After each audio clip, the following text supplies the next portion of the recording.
Good afternoon, everybody. Welcome to Interviewing Wednesday. We're very glad you're with us today. It is November 16th, 2022. Please note this event is being recorded and is currently live on Facebook. The recording will be on the Career DFW Facebook page and the Career USA YouTube channel for others to view in the future. By participating in this event, you give consent for your name and picture to appear. Please note that any comments you put in the Zoom chat window will not appear in the recording. For those people on Zoom, if you have any questions throughout the presentation, please just enter them into the chat window. For those watching on Facebook, just put your questions into the comment field. We are monitoring that feed and we'll be sure to get those questions answered for you. Also, for those people on Zoom, if you'd like to network with everybody else who's on the call today, please feel free to put in your contact information. Great opportunity for you to expand your LinkedIn connections because you never know who will be able to help somebody or you can help somebody else in their job search. Well, good afternoon, everybody. My name is Jeff Morris. Back in 2008, I started a website called careerdfw.org, actually 14 years ago this week. In 2012, I started a website called careerusa.org that would be 10 years ago last month to help those around the United States. I have written a book called What I've Learned About Your Job Search You May Not Know. It is available on Amazon, or if you see me in person, I usually have copies. Since 2007, I've been facilitating and leading the North Dallas Plano Career Focus Group. The group's been around since the late 1990s, and I'll tell you about our upcoming program this Friday at the end of this session. And since 2017, I've been a member of the practice interview team. Remember, your LinkedIn profile and your resume don't get you a job. All they do is they get you a phone call. How well you practice your interviewing skills, that's what's going to get you your next job. You'll hear more about the practice interview team here in just a moment. Well, to get started here, we want to introduce Walt Glass and let him talk to us about the Interview Success Workshop. Good afternoon, Walt. Well, good afternoon, everyone. And here it is, Interviewing Wednesdays, as if you weren't working on interviewing 7 days a week. Well, I offer the Interview Success Workshop, a very informal, free service that reviews how we sell ourselves and how we differentiate ourselves from other candidates. If you have been an interviewer and you know you've interviewed several candidates, you hear the same thing sometime over and over again. So we want to avoid some of that. We also want to learn how to sell who we are, what we do, and how we help. So how do we do that in an interview? So it's very informal. You do get a video recording of your interview, but we're going to cover 12 categories of questions. It's kind of the fundamentals, the reasons why questions are asked. Always depends on the question, who's asking, and where you are in the process as to review our options for responding. Because it's not just a single answer that's going to work every single time. So how do we adjust? How do we do that sort of thing depending on that situation? You have to be registered to attend. In my LinkedIn About section, we'll give you more details about the workshop, and also the QR code that you see on the screen will initiate an email to me that you need to just edit a little bit to ask for registration. Business is heavy this month and next month. So I'm already into extra sessions that I'm offering. So if you want to get it done before Christmas, which I suggest you do heartily, go ahead and send me that email and I'll give you some dates and we'll figure out how we can get you through that practice.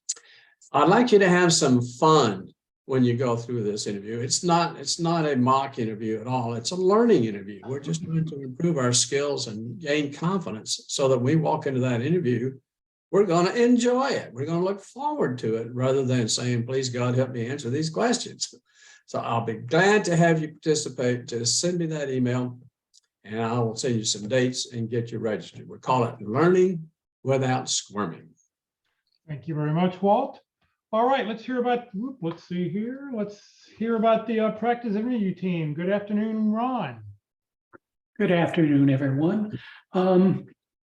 Like Jeff, I've been with the practice interview team for a while. I started in 2018. Then I took a couple of years off while I was working. But here's some things you need to know about the practice interview team. It's kind of a follow-on to what Walt just described, where we're actually doing the mock interviews. As you saw, was just put on the screen. The cost is really expensive. It's free. So just like Walt, we do this as a service that we view to help people be comfortable in an interview. Like Walt says, when you go into an interview, like practicing anything else, like for a sports event or music, the more you do it and the more you understand the mechanics, the better you get, the more comfortable you are, the more the people on the other side of the table recognize that comfort and it comes across. All of our interviews are done by hiring managers. So we've all been hiring managers in previous lives at one time or another. We typically do these as panel interviews with 2 or 3 people. There may be times when you just get a one-on-one interview because you asked for it, or the timing is from that perspective. We have a saying, practice early, practice often. Do not wait till the day before your interview. You're probably going to learn a whole lot going through this, and you won't have time to absorb it all and to practice and put it into effect. Okay.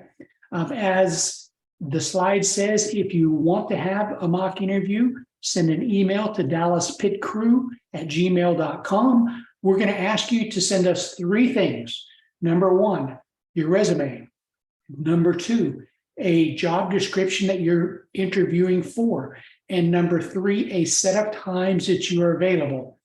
Give us at least 3 or 4 business days notice, please. We're kind of filling up, as Walt says, and sometimes it takes us a while to kind of get there. We also offer one-way video interviewing. Jeff and Walt will talk about that before. That's where you're sitting in front of a computer and they put up a question and you just give the answers. There seems to be more of that popping up as kind of like the precursor to an actual interview. I did paste in the chat window already a link to a PDF file, excuse me, that lists where all of these videos are and gives a summary of them. And we're also always looking for volunteers for hiring managers to help give, these mock interviews to people.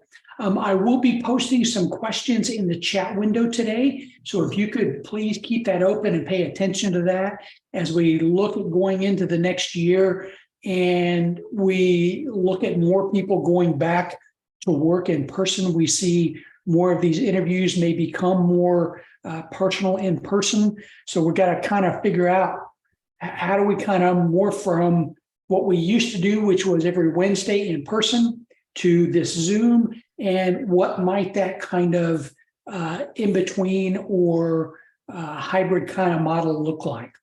All right, that's it. Back to you, Jeff. Thank you very much, Ron. Let me tell Ron something. Ron, the record that I have for how much time before an interview did I get a request for help? And it was an hour and a half. That's not very early. No. Can't do a whole lot in an hour and a half before your interview. All right. Cannot, thank you.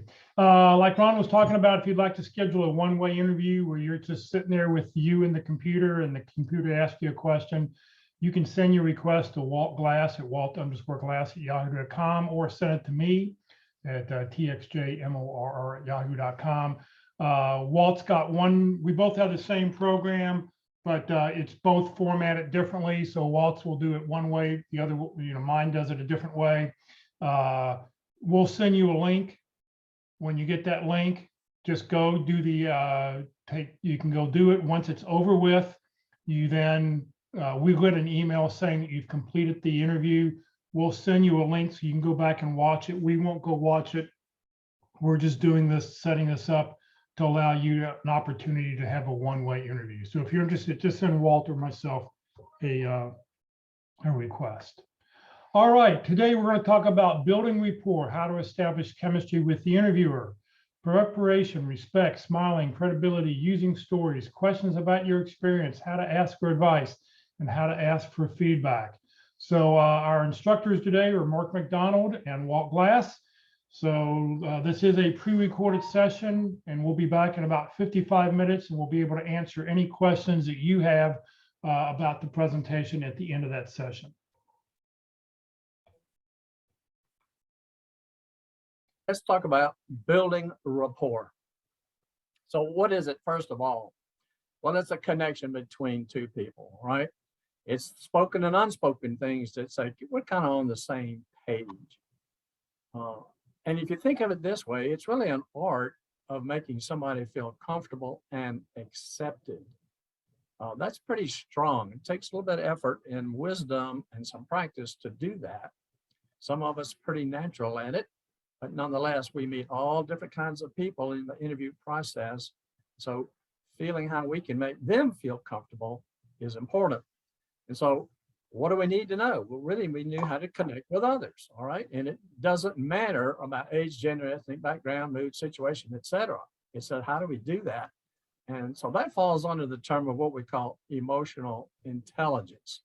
That's coming up quite a bit now in job descriptions as some of the soft skills. So let me just spend a second on what emotional intelligence is. The short definition is really I'm able to read other people, find out what motivates them and blocks them. So understanding others, where they're coming from. You know, a lot of conversations, what you're coming from and your experience, your background and your thoughts and the pictures in your mind are not the same as the thoughts and pictures and ideas in the other person's mind. And so I used to, in leadership development, in my years in leadership development, teaching communication, it was like a miracle if you could get something accurately communicated between two people because of where we just think differently. But once we kind of understand them, then we understand their perspective, understand how they see things, how they feel about things. We can adjust our behavior. You know, I've thought about, you know, if you want to change the world, well, I'm gonna have a hard time changing the world, but I can change the world by changing myself. And then if I change myself, I will have participated in changing the world. So focusing on other people, what are the words they're saying? What kind of behavior are they showing?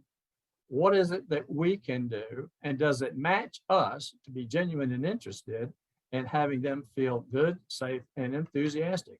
Say, I'd like you to come work here, right? A lot of good things can happen if people are thinking about you're the kind of person I like to work with. Gives you a real strong advantage for finding something. May not be the job that you're actually looking for. It might be something different or something bigger or whatever it might be. But they will work to find a place for us.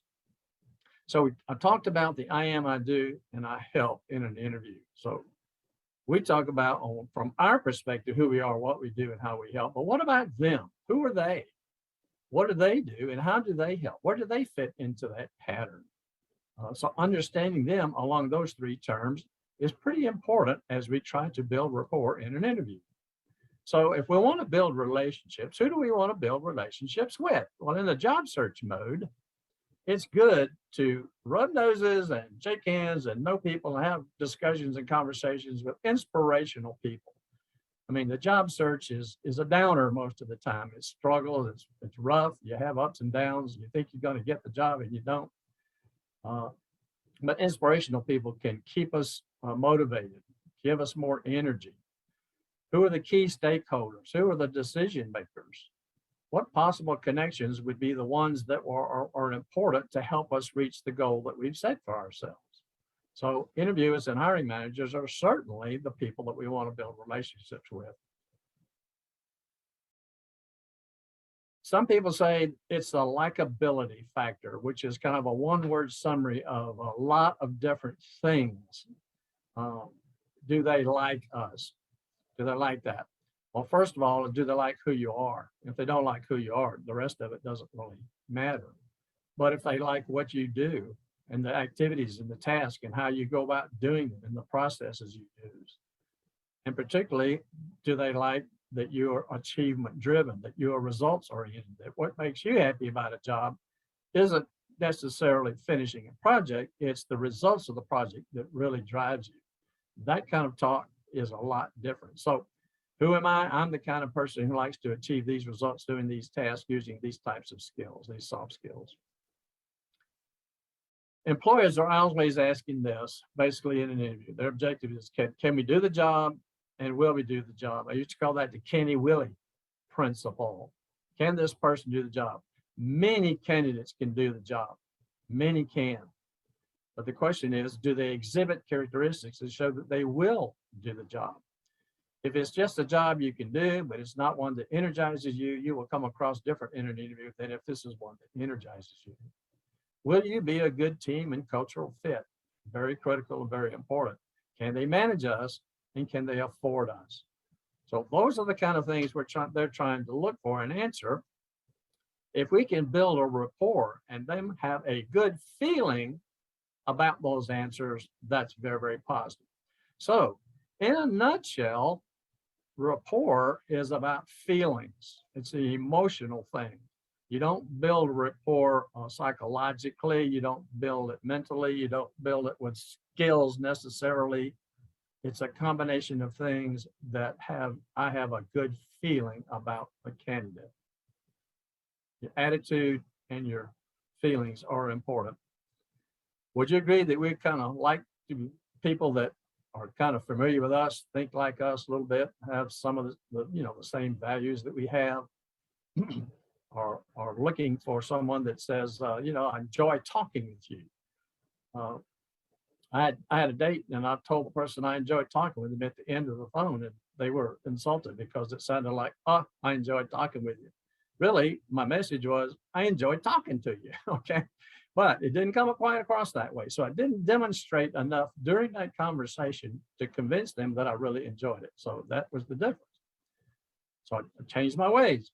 So when a report is good, the similarities are emphasized and the differences are minimized. I like the positives. I like the things. And if you don't have all the requirements and you don't have that, well, that's okay. We can teach you those.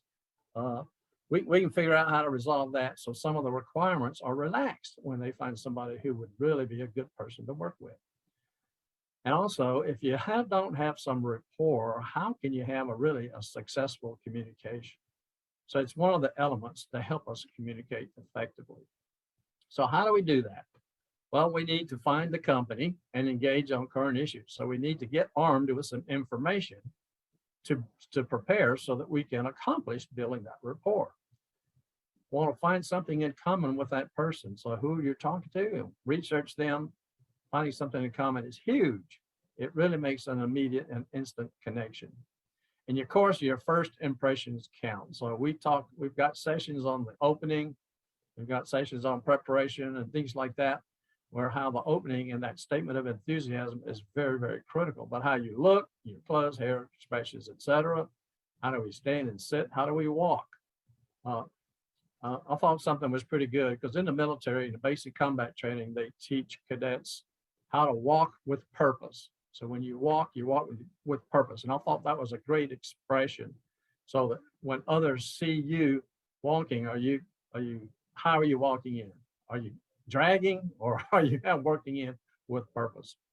So how we shake hands makes a difference, and how we smile. Smiling is huge. It's a great initial starter for building rapport is to smile. And of course, that statement of enthusiasm, which I mentioned. We have to take a genuine interest in this, all right? If it's not genuine, it's fake it, that's not gonna work. It's not gonna come across well. So we wanna focus on building connection, not only just answering questions, but focus on what do we do in an interview that will build that connection. What if you saw them as just an important guest in our home?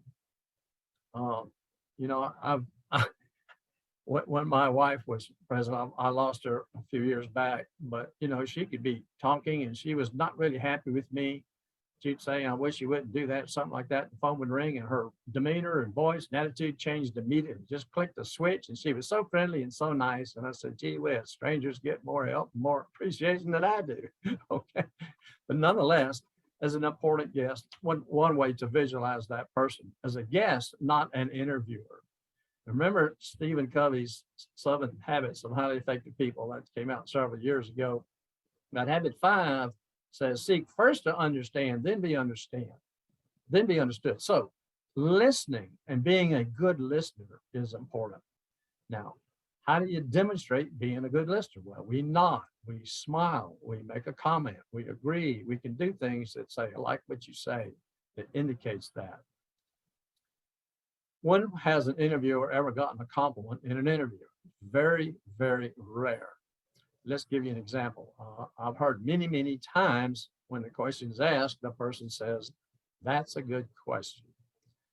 Oh, how many times do you think Mark and I have heard that's a good question after a question? Tons of times, tons of times. But it's so often used, it does not come across as effective, right?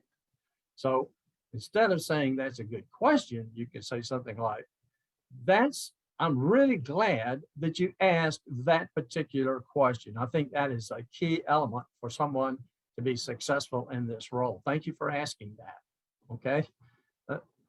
Interviewers rarely get that. Some of them don't deserve it, but it's got to be when they deserve it, when they truly are doing that. So be genuine with it, but give them a compliment. Very, very strong differentiator, a very positive, good feeling. A sense of humor, not jokes, but a sense of humor. And my problem is I have a great sense of humor, except I'm the only one that thinks it's funny.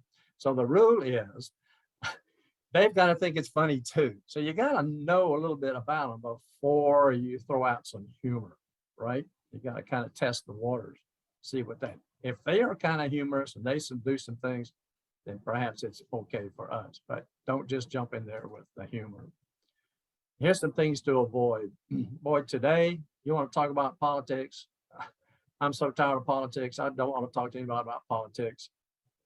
But we don't want to talk about things that are controversial, could cause problems, cause issues. So stay away from those. So instead, we stick with topics that are basically focused on the industry, the organization, and the role. All your interviewing should be focused on the customer or the client or the organization, the interviewer themselves, the task, the role, all that sort of thing is focused. And some people say, well, should I start opening out with some personal information? And I recommend that you don't start with personal information. You start with business information. And if they ask for something personal, then you can focus a little bit on that. Anyway, displaying interest. How do we do that? So smile. Smiling is huge.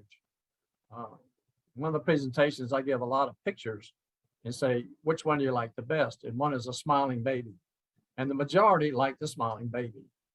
And so I ask this to you. Who does not get a good feeling from a smiling baby? I mean, it is just universal that it makes us feel good when we see a baby smile. Well, it makes others feel good also. There is actually a physical reaction when we smile that makes us feel better, makes them feel better. They usually will smile back, and then we get double the treatment. So smiling is very, very positive, genuine though. Establish and maintain eye contact. Now online, that means look at the camera while speaking like I'm doing. I can't stand it anymore. I'll be so glad to get back. I'm tired of looking at this little spot on my PC, which we look at the camera. And when they're talking, we can look at them. But to make eye contact online, you have to be looking into the camera. So be the first to say hello. When you do the greeting, speak first. Come out and say that. Hi, whatever. Don't wait for them to speak. Introduce yourself. Be a little aggressive. Be a little different than the other people. Have that warm smile. Show that interest. Give that statement of enthusiasm. Sincere statement of enthusiasm and greeting that show that you are interested. Use their name. Okay.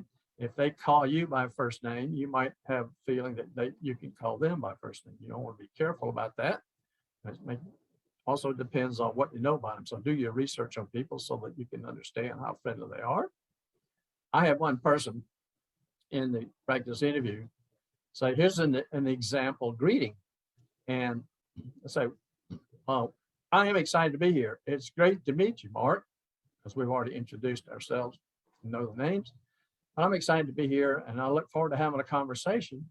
I believe I can really make a significant contribution to the team. He immediately said, I would never say that. And he used the tone and the face and everything that I just said back. That person never smiled during the interview. The reason that he said he wouldn't say that was that it was beneath him to say that. He was an operations executive. He made the company go. And that's what he did. And I said, I wonder why you left your last job, because he was not friendly, sincere throughout the whole process. And I think he thought it was a total waste of time to come to the workshop. So he's been my one and only time when someone was just not ready, not seeing the other person's point of view, etc. It was very, very different. Kind of made the room brighter after he left. So match and mirror. Well, this is I put that in there because a lot of people use this matching and mirroring thing, and using some neuro-linguistics programming on whether you look up to the left and up to the right and down, left and right, all that sort of thing, what it means. And that can have some value. But if you match and mirror and you keep doing that for a while, you're going to get into trouble. So I just put in a little notes. I'm not really a big fan of doing that one. Engage. This is key too. Engage. How do we engage? We ask open-ended questions to encourage conversation and discover our commonalities.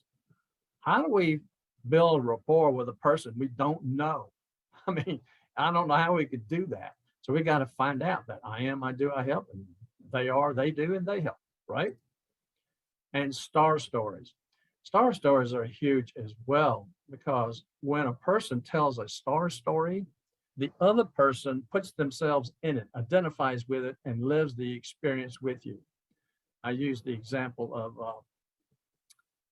one of the Mission Impossible movies where here we are. He's hanging out of a window. He's in Dubai, this tall hotel, and I don't know, it's 1,000 feet or something to the floor. And I'm laying back in my easy chair watching the movie, and I'm scared to death. Heights and me don't get along, particularly that high. And so, but I involve myself, I identify with that character. Well, the same thing happens in a star story. And as you go through it with them, that's an emotional connection as well as a logical connection. So you get to tell the story, but you get to build that emotional connection too. So how you tell it makes a huge difference. If you tell it with some sincerity, and you tell it with some fun, or you tell it with some excitement, or you tell it with something that you enjoyed and love to do, that will also help convey those feelings to your interviewer. So remember this. The aim of building rapport in an interview is to show that we really think along the same lines. We are similar. We have a professional outlook in our way of working. So it kind of sums up to one thing with likability, which is defined by all the things that I've been talking about in those previous slides. Other applicants can have similar skills and experience, but how are we different? What's the differentiators? It's our presentation, our communication skills, our personality, our characteristics, how we communicate, the approach that we take. You often heard it say that the best qualified person doesn't necessarily get the job. And that's true. I firmly believe it's the best interviewer that gets the job. Just about everyone is qualified. How are we going to be different? One last thought, just don't forget, while we're building rapport, we're also there to prove that we can do the job too. Okay, Mark. Okay, so here's my part about building rapport. And last week we talked about demonstrating enthusiasm, and those are connected. Rapport is more outbound, right? About building a relationship with someone else. It's identifying or realizing that you have a connection, that you understand how they think, or they understand how you think. That generates trust, a common understanding, a common point of view. Sometimes it happens naturally, and you probably had this happen in an interview situation. You just seem to click, and you have a good discussion. But there are things you can do to help that along. Walt's already talked about some, and I'll add to that and probably repeat some of it as well. But it's all very important. Now, being enthusiastic is more internal. It's showing interest in the things that you do and getting pleasure from doing them. So when you do, if you are talking to someone who has a similar enthusiasm for the work that they do, then being enthusiastic is going to say, they're going to say, that person's just like me, because I really enjoy my work as well. So they're connected, no doubt. Being enthusiastic and building rapport are connected. But there's also a difference, right? Two sides of the same coin. So last week we talked about enthusiasm, this week about building rapport.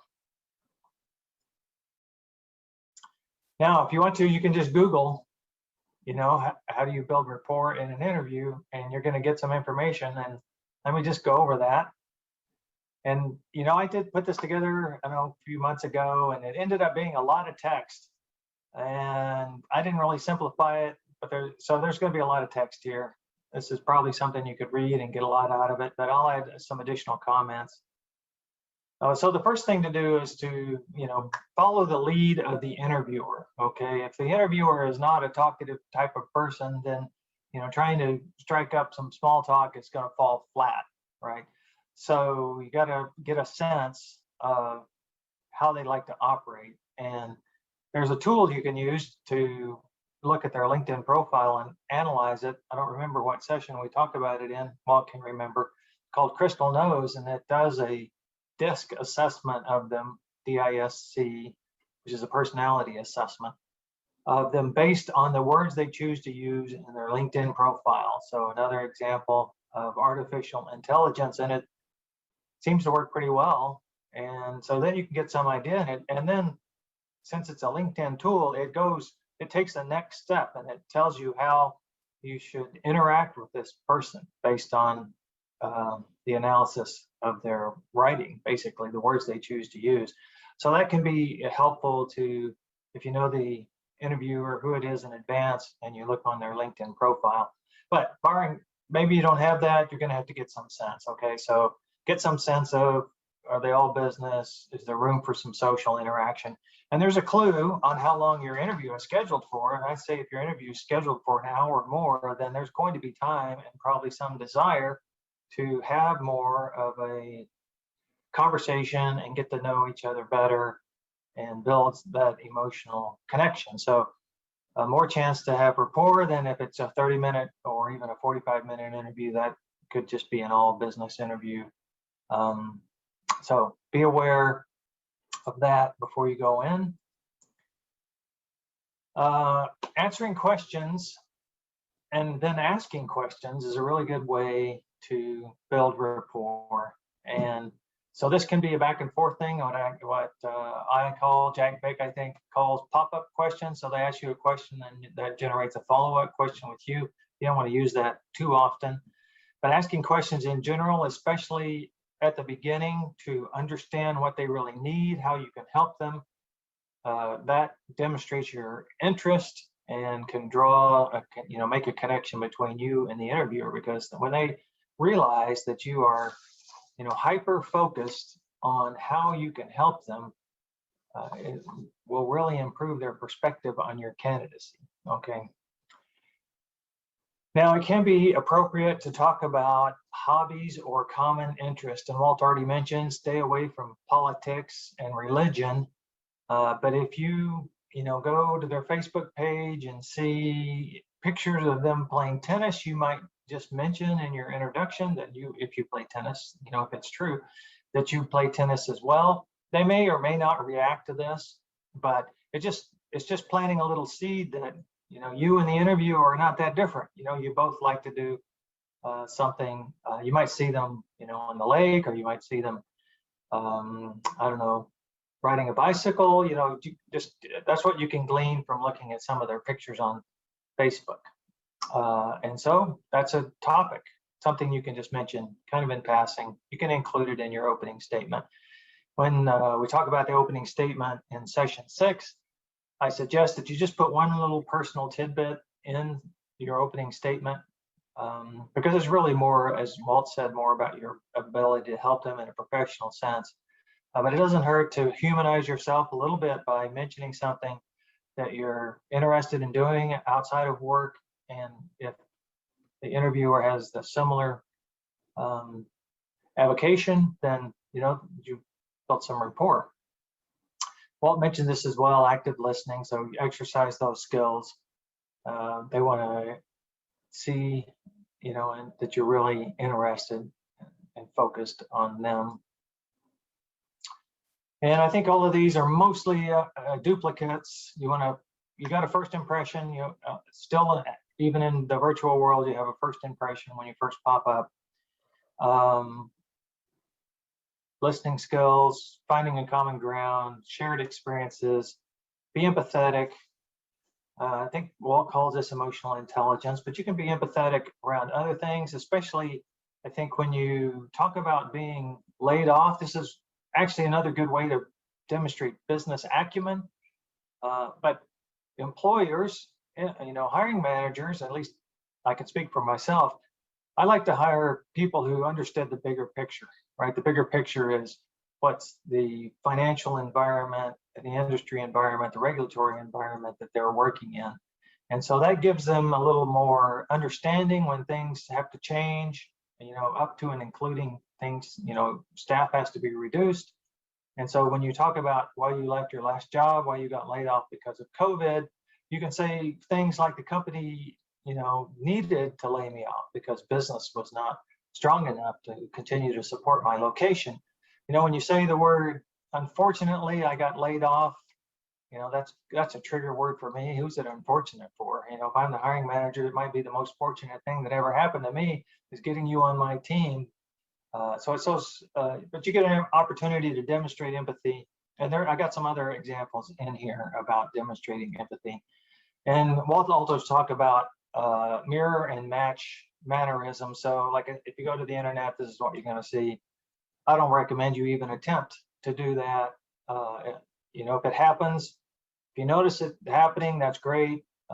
When you start to get aligned with people, you naturally do this. Most people do, I think. So, and so that means some people have trained themselves to fake it. And as Walt said, that if that's discovered, it's very bad. it'll make the interviewer angry, and that'll be the end of your chances. So I don't recommend you even try. Just realize that it's a thing. And when you start to if it starts to happen, then you know that you're starting to make a deeper connection with that person. Okay, so let's talk about some specifics, building rapport in a short interview, okay? So the byline here is be intentional about building rapport with the interviewer. So you're gonna do specific things that enhance your ability to build rapport. And so the first one is arrive well prepared. Okay, this shows respect for the interviewer's time. And so that's being empathetic. It's not all about you and your opportunity, it's about them and how you can help them. And arriving prepared on time is empathetic to, they're busy people and they need to get someone hired to help them out. They need help. And that's you. You're Johnny on the spot. So well prepared means have some work product that you can share, okay? And we talk about this in other sessions, so I'm not going to go in any depth. Have your cover letter that the T cover letter that says you need and I have, identifies your experience based on analysis of the job description, your prioritized list of questions that you'd like to ask, your resume, you've got it handy, the job description, and something to take notes on. And in the virtual world, I recommend you just say, as early as you can in the interview that, I have a few things here because, we may need to refer to them. So I have some work product I'd like to share with you if there's time. I have the cover letter that I did the analysis of the job description on. I have my questions, my resume, and the job description. So just verbalize that you have it there. They obviously can't see it. And there you go. You kind of told them that you've done a lot of homework and you're well prepared. So right then and there, based on what you did before the interview, you can start to build rapport with the interviewer. Now, questions about your enthusiasm or your motivation to pursue this position may not be voiced, okay? And I was one of the, I never asked people, why do you want this job? Why are you interested in coming to work for XYZ Corp?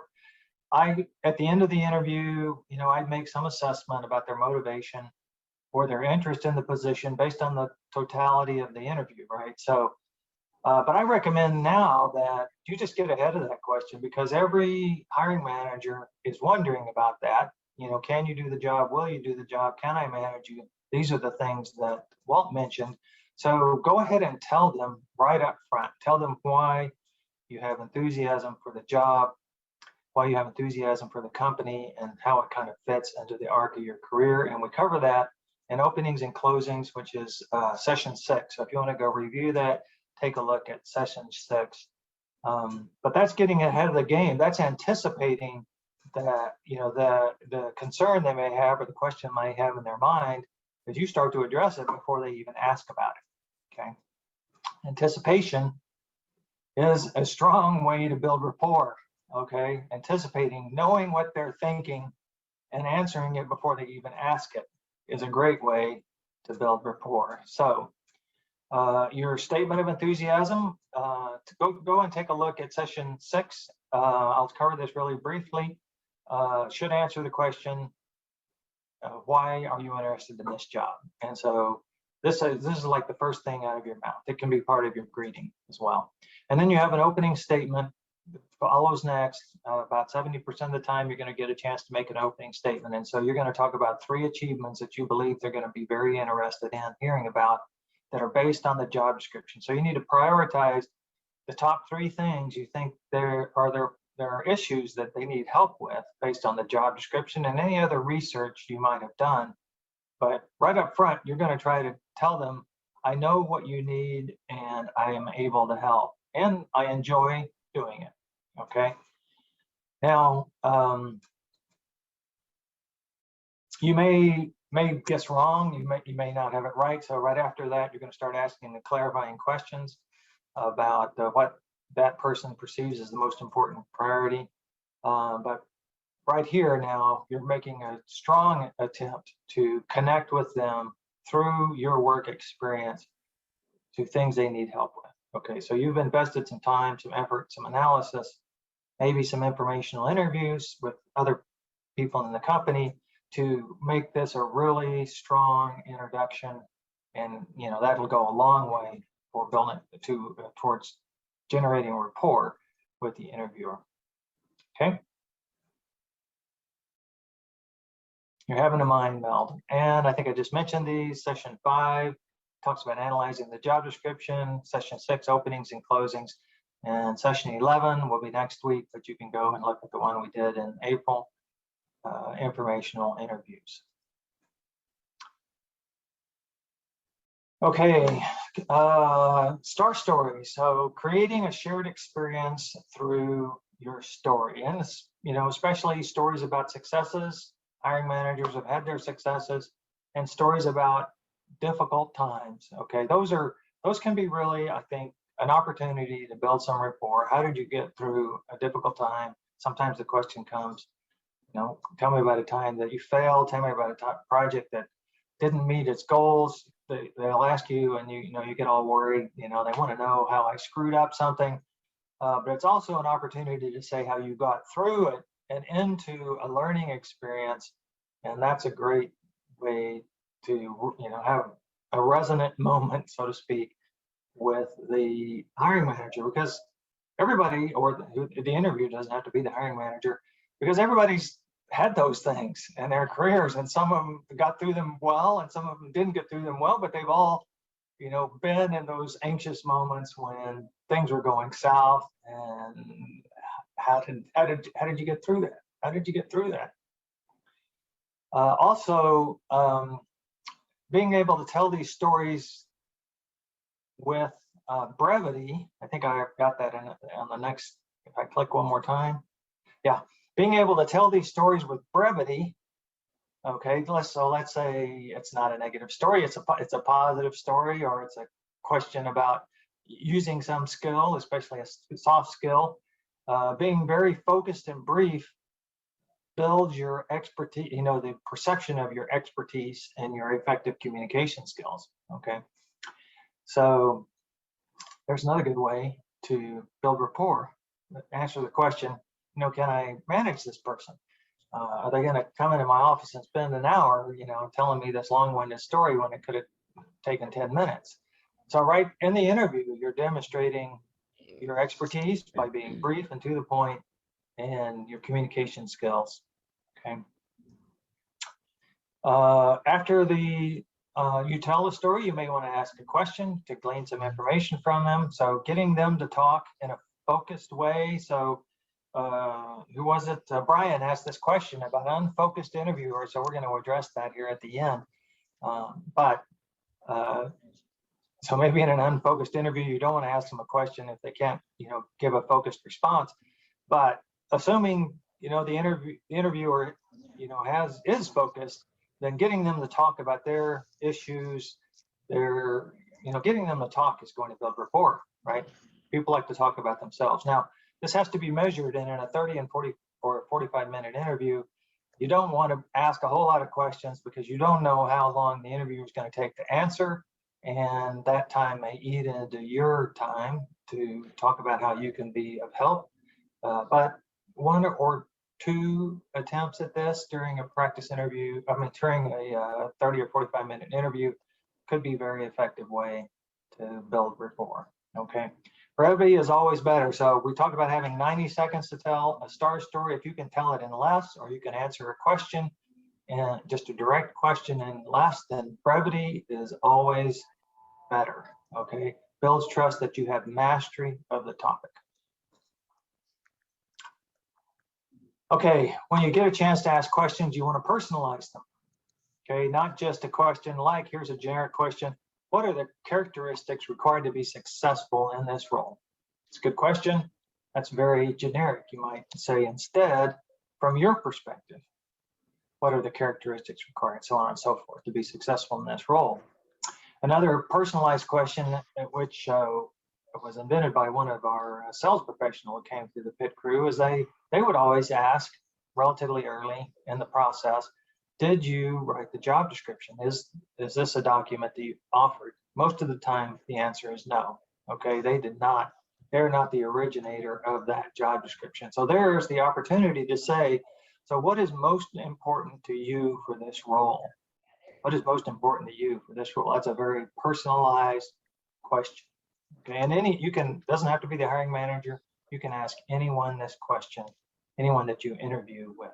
Okay, because it's not, what does it take to be hired here? It's from your perspective, what's most important to you for this role. Great way to build rapport. Now, during a pause in the conversation, it's a good opportunity to show your enthusiasm by offering to tell an achievement story. Would you like to hear about a time where I, saved the company $1 million by doing X, Y, and Z? So you offer up the result first. And so if there were, let's say you analyzed the job description and you figured out what you thought were the top 3 items, but it's a really long job description, and number 4, number 5, number 6, you're not quite so sure about. You may not even be all that sure about 1, 2, and 3. So you can start throwing out during the interview other kind of leading questions when there's a pause, other kind of leading questions, fishing for, so to speak, what's going to resonate with them. If you hit upon something that, if you ask a question before, let's say it was on their list, they were going to ask you about this, but you bring it up ahead of time, that's another good way to build rapport. It goes to that, mind meld. We got a mind meld going on here. This candidate is answering the questions before I even get a chance to ask them, okay? Now, you can also, as an alternative to offering an achievement, because you can overuse these techniques, you can ask a kind of a neutral question. So, and I put neutral in quotes because it's not a neutral question, it's a leading question. A neutral question is not supposed to have any bias. It's not supposed to influence the person being asked the question about their answer, but this is kind of the opposite of that. It's a pseudo neutral question. The point here is you want to keep it simple, no compound questions, just a kind of a direct question. And so here's an example. What do you think? What do you think? That's the key word. What do you think about using Agile Scrum methodology to improve factory efficiency? So now you're asking them to share with you, and assuming this is a new idea, okay, this is not something they do, but it also needs to be something that you have some expertise in. Maybe you've done this someplace else and it doesn't appear in the job description, but you think they could benefit from this, because it's probably going to boomerang on you, which is what you really want to happen. You've got 2 things here. You want to hear what the interviewer says. It's an opportunity for them to talk with you and for you to gather information. But it's also an opportunity for them to reflect back to you. Well, what do you think about it? And then you can tell a story that shows how you used it effectively in the past, and get a conversation going about whether that would fit in this role or in this company if it's something they might be interested in doing. And so now, if you're successful at this, you've brought up something that they hadn't thought about before that could be helpful. Okay, that's very powerful. And asking for feedback. I think this is the last one I got. Asking for feedback at the end of the interview is a kind of a scary thing, because you might not get positive feedback, but it's the best time you're going to get feedback. And asking for feedback is a very endearing quality. When people want to be better and they ask you for your advice or your assessment of them, it might be hard to hear, but you want to hear it, and you can pay it. So asking for feedback, I think you could think about this. If you were an interviewer and someone, a candidate you had to evaluate, and they asked for feedback, what would you think? And a very simple way to ask for feedback is not very confrontational, is just, how do you see me fitting in? How do you see me fitting in? There's more deeper ways you can, a more kind of probing way to ask would be, is there anything we discussed today that would keep you from recommending me for the next step? Okay, so now you're asking for anything specific, any objection they may not have voiced. And if they'll answer that question, and maybe most of the time they won't, but if they will, then you get a chance to counter that objection. But even if they don't, I think asking for feedback is a very positive thing. It's a very positive state of mind to be in. Some things you can do to spoil rapport is asking closed-in question. A closed-in question is a yes/no question, or give me a number question. You want to ask open-ended questions that don't have an obvious answer. That it depends on their perspective, how it comes back to you. Just like they ask you open-ended questions, you want to ask open-ended questions as well. Refusing, which includes avoiding or forgetting to answer a question. Now,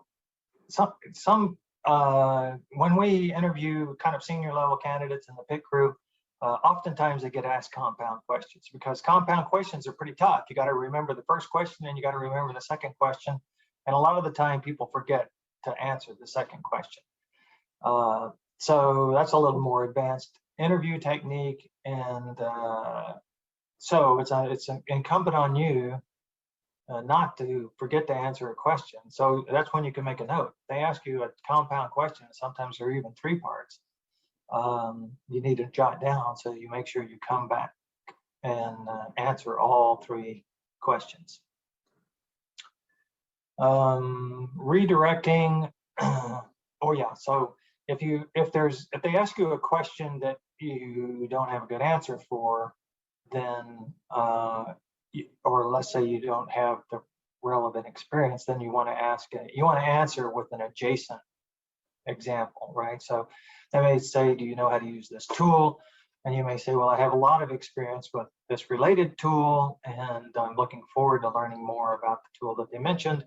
And so that's an adjacent example. And you basically answer that question by saying how quickly you've learned to use another tool, or how deeply you understand a different tool that's related. So just don't refuse to answer the question. That's the point.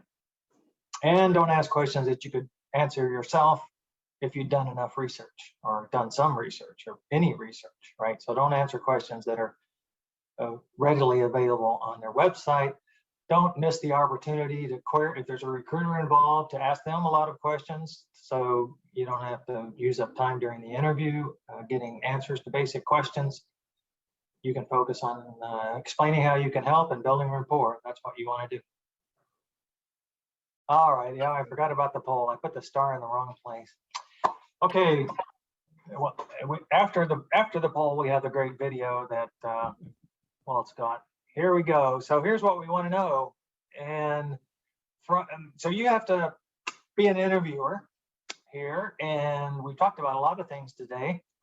So from the interviewer's perspective and your perspective as an interviewer, what are your top 3 impact items for a candidate to build rapport? What are the top 3 impact items if you were interviewing a candidate to build rapport? So on And the then poll, you Walt can and I be- will share our selections with you. And for those watching on Facebook, you can just type in, pick 3 letters and put them in the chat.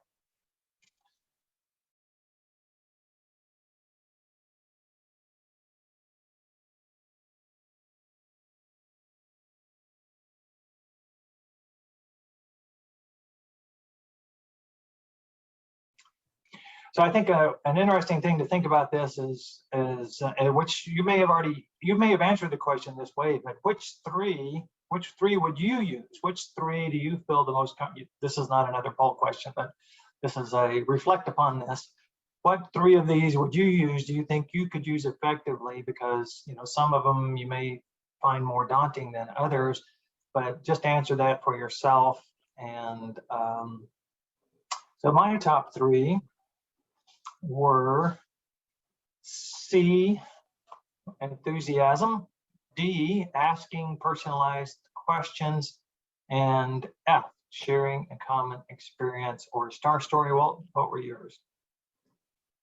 Mine were B, C, and D, the common ground, and I kind of throw in F as part of the common ground, common experience, telling a story. That's very important. But anyway, something in common is a huge connector.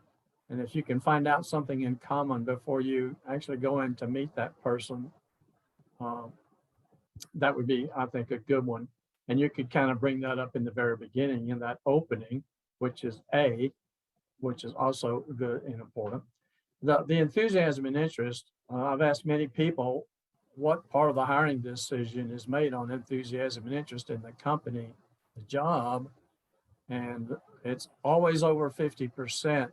So it's a huge differentiator and a strong rapport builder. And then asking personalized questions. And my reasoning for that is, if you can't find out about them and find out something from them, how can you build a rapport?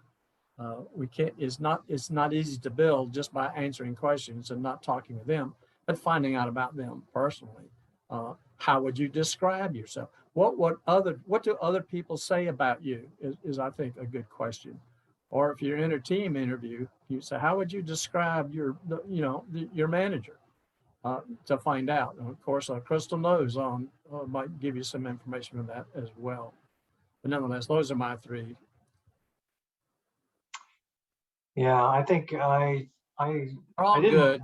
Yeah, I didn't pick A as one of my 3, but I think a opening statement, getting a good start, getting off on the right foot, anticipating what their most important requirements are, and then asking to clarify gets you. It's just, you could start building rapport immediately, and that just builds as the interview goes on.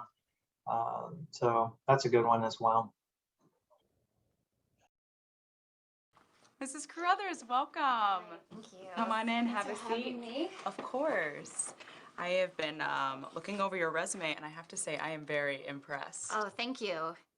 Actually, I think, to be honest, you are overqualified to be an accountant. Oh, well, that's okay. I don't intend to work very hard.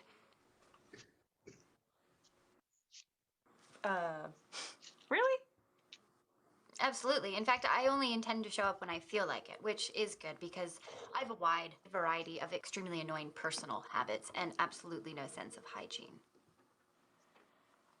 Oh. Then I don't feel like you're then the correct person for this position. That's okay. I quit. You can't quit. You don't work here. Like I would ever work here. Like we would ever hire you. Oh, yeah? Yeah. And even if you did work here, I would even give you the opportunity to quit because I would fire you. Well, you can't fire me because I don't work here. That's right. You don't, and I would can your ass so quick. Prove it. Okay. You've got the job. Thank you. You're welcome. And now it is my pleasure to inform you that I quit. you can't quit. I fired you. No, it's too late. I don't work here anymore. Fine, let's try this again. You've got the job and now you're fired. No, you offered me the job, but I never accepted. Look, I've already worked for you. It's very tedious. And now you want me back. I think it's a regressive career move. Okay, what can we do to get you to come work for us? A raise. A raise. $200 an hour. $200 an hour. Okay, prorated to the 10 seconds you're gonna be working here, so 12 cents. And this time I promise I won't quit. You promise you won't quit. You promise you'll let me fire you. If you still want to. Oh, I'm sure I'm going to want to. So we have a deal? Not yet. I've already been an accountant here. I feel like I've outgrown the position. I want something higher. How about junior vice president? Junior vice president. $200 an hour or 12 cents, whichever comes first, and you promise not to quit before I have the opportunity to fire you. That's correct. Great. We've got the job. I accept. Great. Now you're fired. Oh, you can't fire me. I'm junior vice president. I'm your boss. Well, that doesn't make sense. And as your boss, I regret that I have to fire you. Why are you firing me? Well, I can't help but notice as head of personnel, you've been hiring some very strange people lately at $200 an hour for me. What am I supposed to do without a job? Well, we do have a new position opening up in head of personnel. Do you have any experience?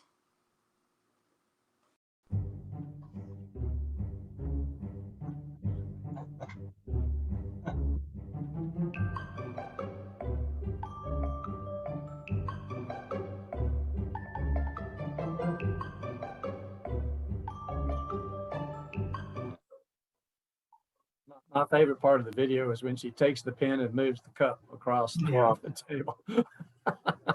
So there's some body language that indicates a change in behavior and perspective, right? Okay.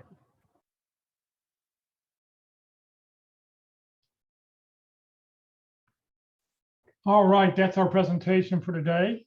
Walt's with us, Ron's with us. If you have any questions, you're welcome to unmute your mic and ask away. Questions?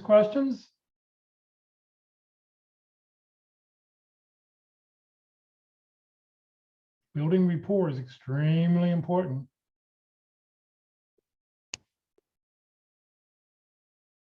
Everybody good? Comments from Ron or Walt? Not at the moment. Yeah, of the many things we can do in an interview, there's a huge list of things we can really pay attention to, but there's a few that can really make the difference. And I will come back to reiterate that interest, if you're not an extrovert, high interest in the job and the company. And if you're that extrovert, that energy and passion that you have for the job and the company is one of the strongest differentiators. So it accomplishes multiple things. Not only does it help build rapport, build your confidence, show them that you're excited about working there and what you can do for them in that process is going to be probably the main reason they'll hire you. Right. I think All right. everybody needs to remember that if they don't feel you're likable and are going to fit in with that team, your skills don't matter. So rapport is like really, really important of making sure you're getting across of, how you can work with people and how you're going to fit in there. Right. Now I'll use the word connection.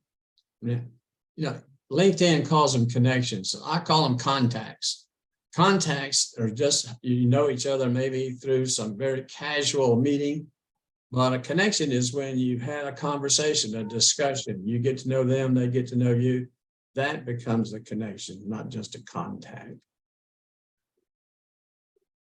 All right, any other questions, any comments? All right, well, thank you all. Let me share a few slides and we'll get out of here today. Career DFW and Career USA, we're putting on training 4 days a week. Please join us. Tomorrow, being the third Thursday of the month, we're going to talk about resumes. Tony Bashir will be with us to talk about the top 10 big mistakes in resume writing. So that's tomorrow at 1 o'clock Central Time. And then this Friday at the North Dallas Plano Career Focus Group, Career DFW turned 14 years old this week. So I'm going to be doing my once-a-year presentation that I do the group, talking about a little bit about the history of Career DFW, how it got started, why it got started. Then we'll take a look at the Career DFW and Career USA websites, and I'll point out some things that you may or may not be familiar with. We are meeting in person. If you'd like to come join us in person, we'd love to have you with us. Or you can still watch us on Zoom or Facebook Live. Next week, we're not going to have any sessions because it's Thanksgiving. So everybody have a happy Thanksgiving. Our next session will be on November 30th. This session has been recorded. It will be on the Career DFW Facebook page and the Career USA YouTube channel. On the Career USA YouTube channel, click on playlist. I have over 400 videos on the website or on the channel. But if you click on playlist, it takes it down to 7 different playlists. Then you can select, view full playlist, and you'll see everything that is on the playlist that's there. This was session number 10 of the 13-part workshops that Mark and Walt put together when COVID started. You're welcome to go back and watch any of these sessions on the Career USA YouTube channel. The first 5 sessions were all about what do you do before the interview, preparing for the interview, and getting ready to go in.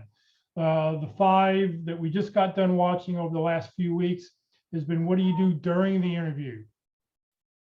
And then the next 3 sessions we'll talk about is how to shorten your job search, difficult interview questions, and cultivating confidence, and avoiding interview crashes. So those will be the last 3 sessions that we'll watch before we take a winter break. You'll be able to find all those on the Career USA YouTube channel. Just scroll down to find whichever one you're interested in. So you can find the lesson you'd like to go back and watch at your convenience. If you're not receiving emails about our workshops and you'd like to join the Career USA mailing list, please send an email to Career USA, _ subscribe at groups.io. You'll never be spammed, but what you will get is the title of the day, the topic of the day, and most importantly, the Zoom link of the day. That way you'll be able to just open up the email and join our session. Please remember, Career DFW, we're a 501c3 nonprofit organization. We have no full or part-time employees. Ron's a volunteer. Everybody in the pit crew is a volunteer. Walt's a volunteer. I'm a volunteer. Everything I've done over the last 14 years has just been to help you land your next great opportunity. So thank you for joining us today, everybody. If we don't see you for 2 weeks, everybody have a happy Thanksgiving. Otherwise, hopefully we'll see you later in the week. Thanks, Thank you.